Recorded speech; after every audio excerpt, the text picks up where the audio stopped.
नमस्कार दोस्तों, स्वागत है आपका हमारे यूट्यूब चैनल रोजगार विद जीवन पर। आज हम बात करने वाले हैं रीजनिंग सिलेबस।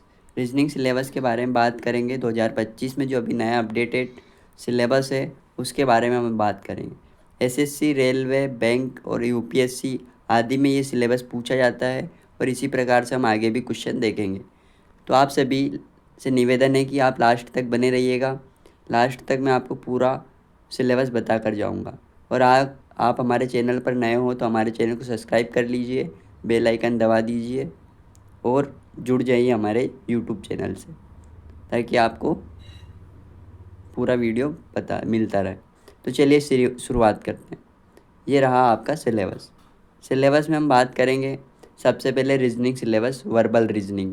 जो वर्बल रीजनिंग है उसके बारे में बात करेंगे। वर्बल रीजनिंग का पहला टॉपिक रहने वाला सीरीज़।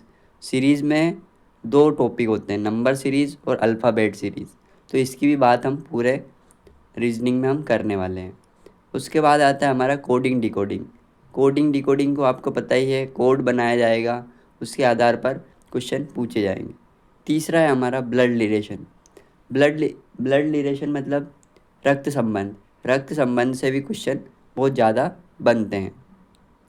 अगला है आपका डायरेक्शन टेस्ट। डायरेक्शन टेस्ट मतलब दिशा दिशा से जो क्वेश्चन बनने वाले हैं उसकी हम बात करने वाले हैं। अगला क्वेश्चन है आपका सीटिंग अरेंजमेंट। अगला टॉपिक है आपका सीटिंग अरेंजमेंट। सीटिंग अरेंजमेंट मतलब बैठक व्यवस्थीकरण। बैठक व्यवस्थीकरण से भी हम पूरा रीजनिंग का सिलेबस देखेंगे। अल्फ़ाबेट टेस्ट से भी आपके क्वेश्चन बनने वाले हैं। रैंकिंग टेस्ट से भी क्वेश्चन बनेंगे। एनालॉगी और odd number, odd on odd one out odd one out से भी हम क्वेश्चन देखेंगे। और जो पज़ल होती है, पज़ल टेस्ट, ये जो होता है पज़ल भी हम सोल्व करने का प्रयास करेंगे। स्टेटमेंट एंड कंक्लूजन से भी एज्यूम एग्रीमेंट, इससे भी हम क्वेश्चन देखने वाले हैं। ये हमारा क्या है, सिलोलिज्म से भी हम क्वेश्चन देखेंगे। ये था हमारा वर्बल रीजनिंग का पूरा जो पढ़ने वाले हैं वो उसका सिलेबस था। अब आगे बात करते हैं non verbal reasoning. Non verbal reasoning में क्या क्या आता है ये भी आप देख लीजिए, थोड़ा सा ध्यान दे लीजिए। नॉन वर्बल रीजनिंग में क्या आता है, फिंगर एनालॉजी आएगा। Finger analogy, odd finger out, finger series, mirror image आप सभी को पता है। मिरर इमेज मतलब जो दर्पण दर्पण दर्पण वाले क्वेश्चन होते हैं वो इसी प्रकार इसमें दर्पण वाले इमेज आएंगे। वाटर इमेज मतलब जल प्रतिबिंब वाले क्वेश्चन भी पूछे जाएंगे। काउंटिंग फिंगर मतलब गणना के आधार पर जो भी आएंगे। और ट्राइंगल स्क्वायर, इससे जो पूछे जाते हैं, ट्राइंगल से क्वेश्चन पूछे जाते हैं और स्क्वायर से पूछे जाते हैं। क्यूब एंड डाइज, जो हमारा घन और घन से, वर्ग से और डाइज से घन से पूछे जाते हैं, उसके बारे में बात करें।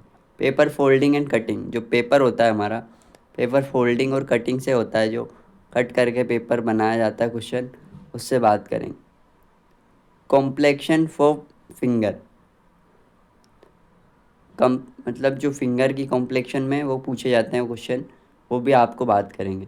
रोटेशन एंड रिफ्लेक्शन, मतलब रोटेशन और रिफ्लेक्शन से क्वेश्चन जो बनते हैं, मतलब आवर्त प्रतिबिंब और अनावर्त प्रतिबिंब होता है ना, उससे क्वेश्चन बनते हैं।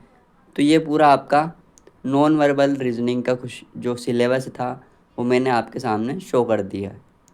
अब बात करते हैं हम, एक और आता है हमारा सिलेबस, रीजनिंग में ही रहता है, वो होता है लॉजिकल रीजनिंग। लॉजिकल रीजनिंग में किस प्रकार से क्वेश्चन पूछे जाते हैं ये आप थोड़ा सा ध्यान दीजिएगा।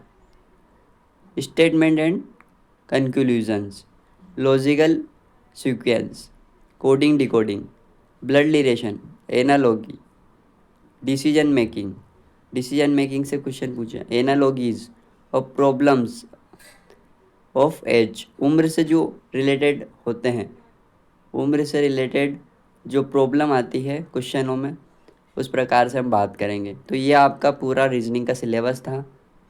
रीजनिंग का सिलेबस मैंने आपको बता दिया गया है। रीजनिंग में 3 पार्ट होते हैं, नॉन वर्बल, वर्बल और लॉजिकल रीजनिंग। तीनों की बात हमने कर ली है। अगर आपको तीनों के जो सिलेबस था वो अगर अच्छा लगा हो तो हमारे चैनल को सब्सक्राइब कर लीजिए, बेल आइकन दबा दीजिए। और अगर आप हमारे नए चैनल इस यूट्यूब चैनल पर नए हो तो आप सब्सक्राइब करके बेल आइकन को दबा कर जाइएगा। आपसे लास्ट तक बने रहने के लिए धन्यवाद। आपको बहुत बहुत थैंक यू।